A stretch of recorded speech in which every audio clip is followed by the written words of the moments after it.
Welcome back to our online digital training class.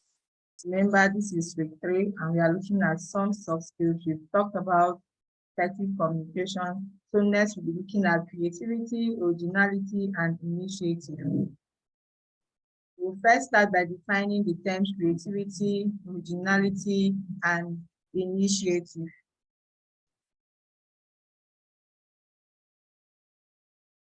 Creativity is defined here as the tendency to generate or recognize ideas, alternatives, or possibilities that may be useful in solving problems, communicating with others, and entertaining ourselves and others. So the tendency to generate or recognize ideas, alternatives, or possibilities that may be useful in solving problems, communicating with others, and entertaining ourselves and others is referred to as creativity. Originality, on the other hand, is the aspect of created or invented works as being new or novel. An original work is one not received from others, nor one copied from or based upon the work of others. So an original work is a new work, is a novel, means it has never been done before. So it's just the first time idea that has been implemented, and then you are able to create something out of it. And then initiative, on the other hand, is the ability to make decisions and take action without waiting for someone to tell you what to do. It is also an important new plan or process to achieve a particular aim or to solve a particular problem. So the synergy between creativity, originality, and initiative is what we are going to be looking at next. Synergy means they connect. How do they connect? How do they marry? So creativity, originality, and initiative imply an ability to come up with an idea or a course of action all on your own and all on your own. Action of your own and on your own. Creativity is the ability to think laterally, imaginatively, and to make connections. Now, innovative individuals look to change an alternative viewpoint and have the ability to explore and try out something new. So the main attributes include being able to articulate ideas. Articulate means to put the ideas out, like say it out, being able to articulate ideas, work independently. Remember, we're talking about main attributes of creativity, originality, and initiative. One, you must be able to articulate ideas, and next, work independently. Next, exploring alternatives. Next, we have taking the risk to try out ideas. And then there's flexibility and adaptability. There's thinking outside the box. There's the ability to generate a product or idea that is unique or very unusual, unexpected, first of its kind. So these are some main attributes of creativity, originality, and initiative. So why is originality important in creativity? The understanding of the weight of content in originality leads us to a better awareness of our creative process, as well as an improved learning path. Discovering something that is already existing on our own is one of the best ways to learn. So why is it really important? Why is originality really important in creativity? We just stated that. Now, why originality and creativity are both necessary for success? Originality and creativity foster innovation, an important catalyst for success. Innovation allows advancement, and in order to be successful, we must advance beyond what we have. This is most commonly seen in the field of technology. Now, you said here that 20 years ago, the world of digital computing was revolutionized by a college dropout named Steve Jobs. Having attended a small institution and not completing school, few people could predict that Jobs could later own one of the biggest companies in the computing industry. So Steve Jobs added creative aesthetics to all his designs and heralded the era of personal technology into an era of modern design. So creativity, originality, and initiative are some skills, some soft skills that is a must-have that can help us improve on ourselves, where we add value to ourselves and the businesses that we are involved in.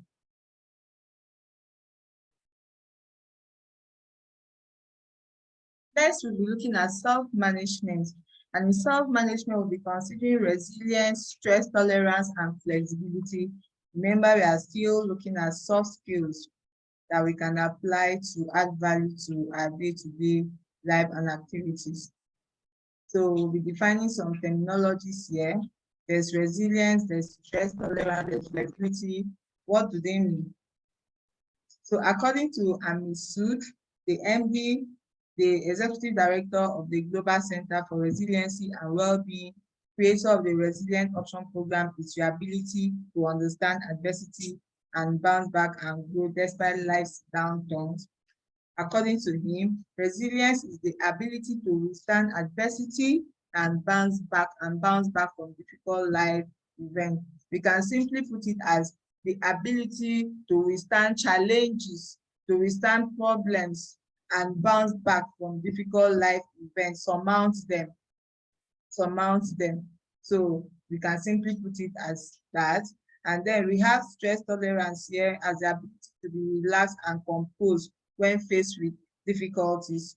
Now, having positive stress tolerance is being able to stay calm without getting carried away by strong emotions of helplessness and hopelessness when things are not going your way in your workplace, in your personal life. Your ability to stay calm and composed is what is referred to here as the stress tolerance. So, because most often when you're calm and composed, you can be able to think up more ideas that can help you get you out of the predicament or whatever issue or trouble you might be faced with at that moment. Now, let's look at flexibility. This is simply put as the ability to change to suit new conditions or situations. Is the opposite of rigidity. Rigidity means you're fixed in your way, you cannot change. Flexibility, on the other hand, is the ability to change to suit new conditions or situations. So these are some soft skills we'll be looking at. What is the difference between flexibility and resilience? We've said here that flexibility is the ability to change to suit new condition or situation, while resilience is the ability to bounce back when faced with challenges. It does not swallow us. They're asking us here now, what is the difference between flexibility and resilience? If you are resilient, then you'll be able to withstand or recover quickly from unexpected or difficult conditions, adapting to and often enjoying change on a regular basis. So I can see some bit of flexibility inside of here, adapting to and often enjoying. So that means you can adapt to something new that was not the norm before. So now being flexible means you can do all this easily, adapt to change and making these changes swiftly. So resilience and flexibility goes hand in hand. The ability to adapt to those changes and then think up new solutions and bounce back is what connects flexibility and resilience. Now, how do you show resilience in the workplace? Remember, we talked about resilience, your ability to overcome challenges, difficult situations thrown at you, the ability to bounce back, it does not swallow you, is known as or considered as resilient, being resilient. So now, how do you show resilience in the workplace? We have here number one, by taking a positive stance at work. Employees are more able to adapt to adversity and also hold on to a sense of control over their work environment. You know, we have some persons that we consider pessimistic, but you cannot afford to be pessimistic. If you must be resilient, you have to be optimistic. That's what it means by saying, by them saying here that you have to take a positive stance at work. That means you must be optimistic. You must be hopeful that there is a solution to every problem that you are faced with. And then celebrate your successes. Take time at the end of each day to review what went well and congratulate yourself. This trains the mind to look for success rather than dwelling on negativity and failure. So celebrate those your little successes at the end of every working day. And next we have here, individuals can build personal resilience at work by achieving a healthy work-life balance. can build personal resilience at work by achieving a healthy work-life balance. Becoming more reflective is another way individuals can build resilience at work. Next, we'll be looking at managing stress. First, we go out there, we are faced with stress every day, whether you're at home, whether you're at your place of business, your business place, whether you're practicing your profession, you will certainly be faced with stress. Now, how do we manage the stress so that it doesn't swallow us and we can keep being productive? Now, 4 strategies for managing stress include: 1, avoid. Plan ahead. Rearrange your surroundings and reap the benefit of a lighter load. Be proactive. Be proactive. That's what they mean by plan ahead. Rearrange your surroundings and reap the benefit of a lighter load. Next, we have alter. One of the most helpful things you can do during times of stress is to take inventory, then attempt to change your situation for the better. You understand? Take inventory and then look at what you're currently going through, take it out, and then see how you can work around it, alter. Then next we have accept. Sometimes we may have no choice but to accept things the way they are. For those times, try to talk with someone and learn from your mistakes. So that's that. And then we have adapt. Finally, we have adapt. Thinking you can't cope is one of the greatest stressors. So that's why adapting, which often involves changing your standard or expectation, can be most helpful in dealing with stress. So just adapt to the way the condition of things and program yourself to be able to adjust to suit that condition is one of the ways that you can use strategy for managing stress. So remember, we have here avoid, we have alter, we have accept, we have adapt. Avoid means planning ahead to avoid the stress. Alter means taking inventory and then attempting to change your situation for the better subsequently. And then accept means, well, the stress is there, there's nothing you can do about it. You just have to accept and then learn from your mistake, not to repeat the things that happened before. And then the final one, adapting, means you just have to adjust. There's no changing it. These things is here to stay, just like us learning to live to stay with COVID-19. So we have adapted to learning to live with COVID-19, but there are certain changes we have been forced to make. So some of these are some ways strategies we can use to manage stress. So next, we'll be looking at finding a balance for work productivity. First, here we have play to your strengths. Don't try and be all things to all people. Focus on your strength and outsource the other. The things you can do, focus on that. The things you cannot do, outsource it out to people that you know can do it better than you. Next, prioritize your time.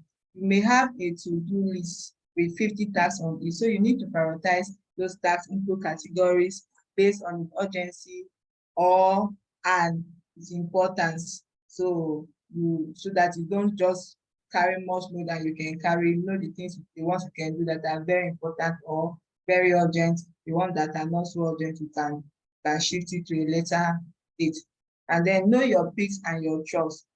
Are you a morning person? If you are, assign tough, high concentration tasks during the morning. Don't leave the tough tasks until it is night time and vice versa. So you must know your peaks and your troughs. You must know the time, your most productive time and your least productive time. This is what is meant by your peaks and your troughs. And then you must have set work hours. Set work hours for yourself and do everything in your power to stick to them. Otherwise, before you know it, you'll be working until midnight every night, which is not too healthy. It's not too healthy. So you must have set work hours and make sure that you accomplish every of your work within the hours set for them.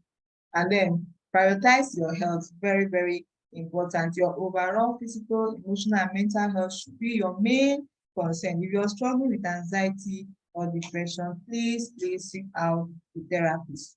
And then take a vacation. Sometimes truly unplugging means taking vacation time and shutting work completely off for a while.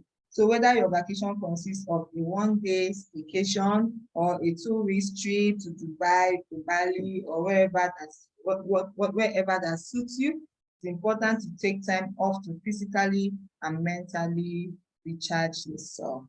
So we have come to the end of this class. See you in the next class. Thank you for staying with me.